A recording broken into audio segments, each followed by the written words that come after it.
This is Love Your Work, and I'm David Cadavy. On this show, I give you the tools you need to do the work that only you can do.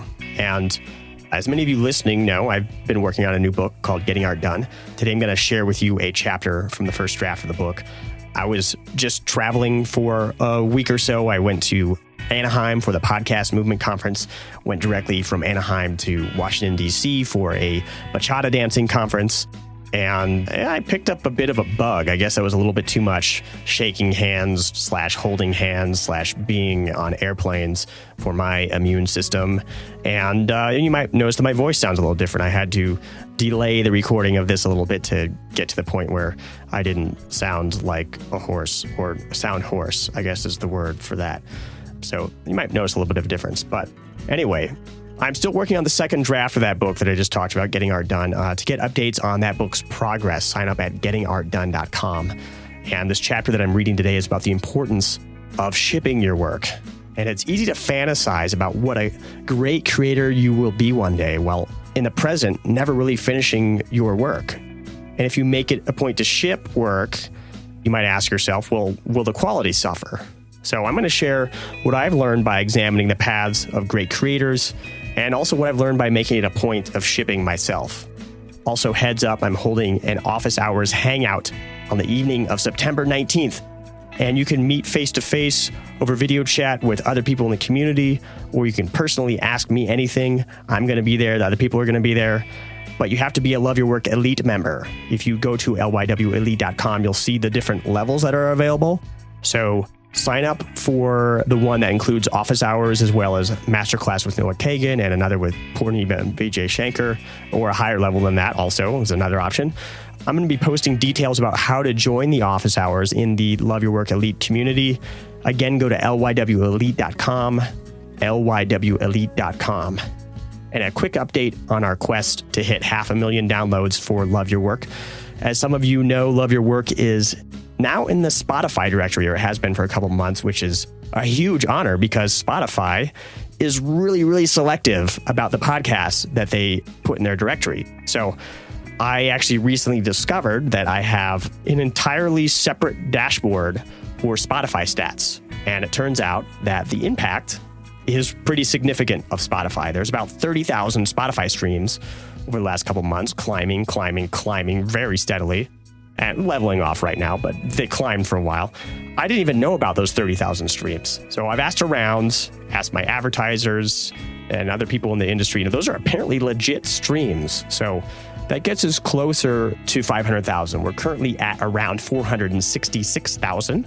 So, dare I say, there's little doubt that by November 1st, which was our goal, that we're going to hit that 500,000 mark. So I want to thank you for the reviews. I want to thank you for subscribing on Apple Podcasts and Spotify and wherever you get your podcasts. I, for one, think it's really great to have the Love Your Work message of a nourishing definition of success. To have that getting that kind of attention, I think is fantastic. Now, here is the episode.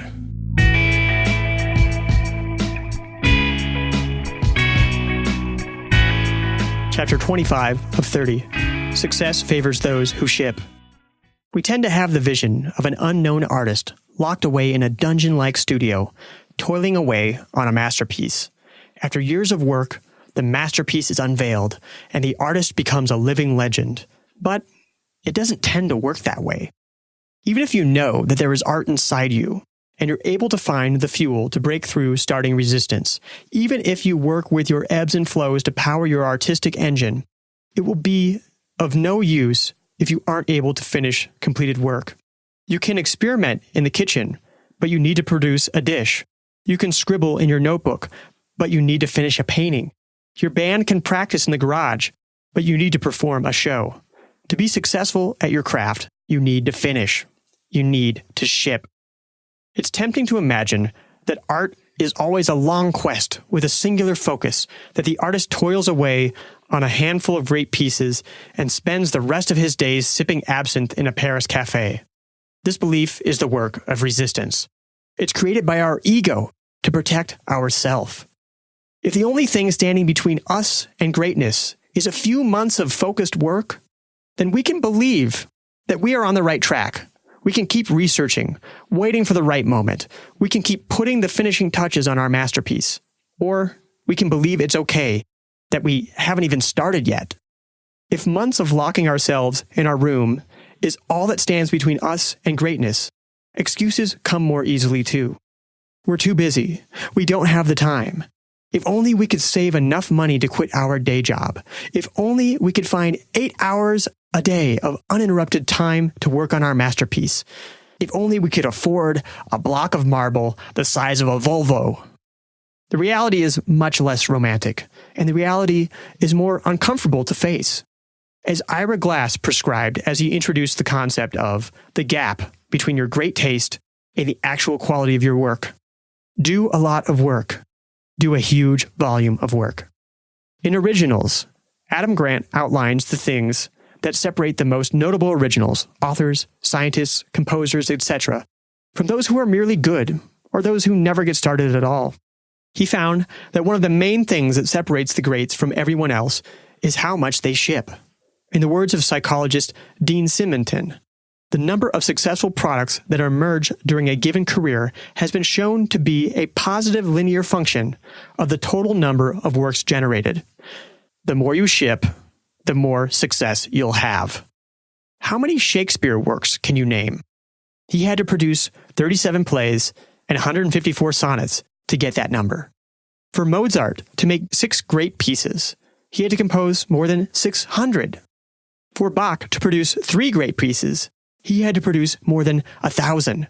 Even Picasso produced more than 1,800 paintings to generate a few masterpieces, such as Guernica or The Old Guitarist.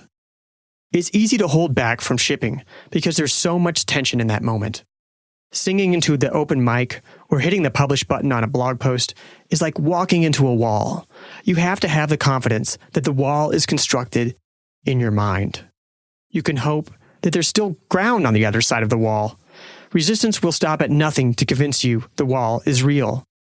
I myself was long skeptical of the importance of shipping in abundance.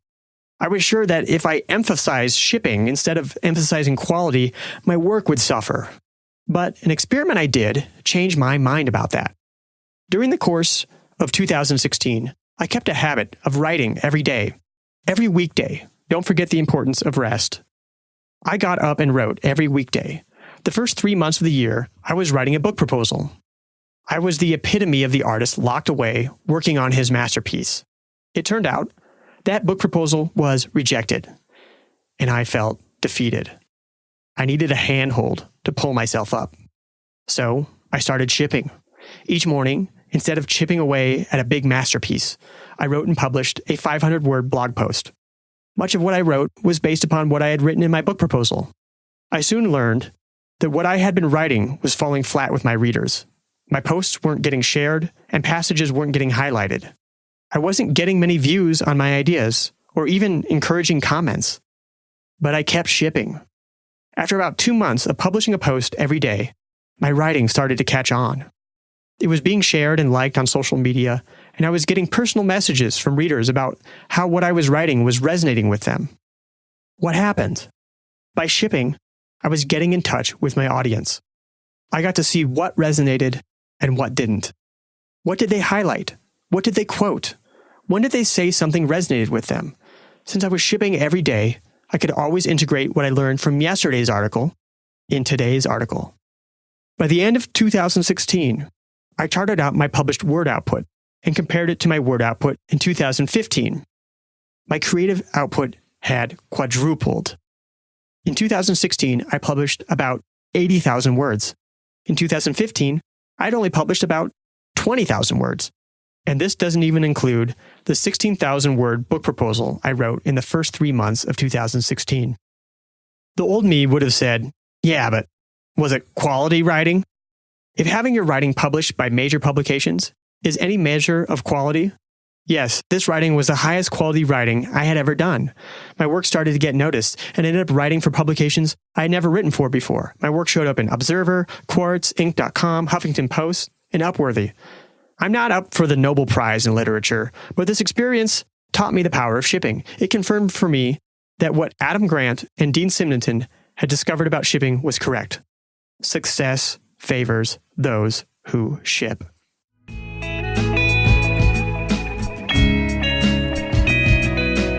hope that episode gets you thinking about the importance of shipping your work. Again, you can sign up for updates on gettingartdone.com. For more on doing a large volume of work, check out Craig Benzine. He's also known on YouTube as Wheezy Waiter. He's on episode 39. By making a video every morning before work, Craig built a career on YouTube. When I sit down to do something creative, or when anyone does, you can get really bogged down by all the choices, all the directions you could take. If you schedule it and you limit your time and your scope, you can get a lot more done. And I feel like the quality is as good or better. Again, Craig is on episode 39. And you may also enjoy episode 33 with Elise Bauer. Elise built simplyrecipes.com while bouncing back from an illness. She has now personally published over 1,600 recipes. Every day was this, I could choose between feeling sorry for myself, or I could just take a deep breath and add a recipe to the website. Again, Elise is on episode 33. I work hard to help you crack the code on fulfilling work. If Love Your Work is helping you, there are some ways you can help support the show and make it even better. One is to subscribe. This is especially effective on Apple Podcasts or iTunes because it boosts rankings and helps others find the show. I know many of you listen on Overcast because you're the early adopter types. So even if you don't listen on Apple Podcasts or iTunes, please subscribe there anyway. Subscribe in your iPhone, your iPad, your Apple TV, your computer. The more devices, the better. It really helps. Apple Podcast ratings help too. Just go to cadavy.net/Apple, click on write a review, and click on the star rating. You don't even have to write a review. It just takes a couple seconds. You can also join Love Your Work Elite. You'll get access to episodes before everyone else. You could even get ad-free interviews weeks in advance, and you can get your name or business mentioned in the credits of the show. For details, go to LYWElite.com. That's LYWElite.com. Love Your Work is brought to you in part by top Love Your Work Elite members such as Arif Akhtar.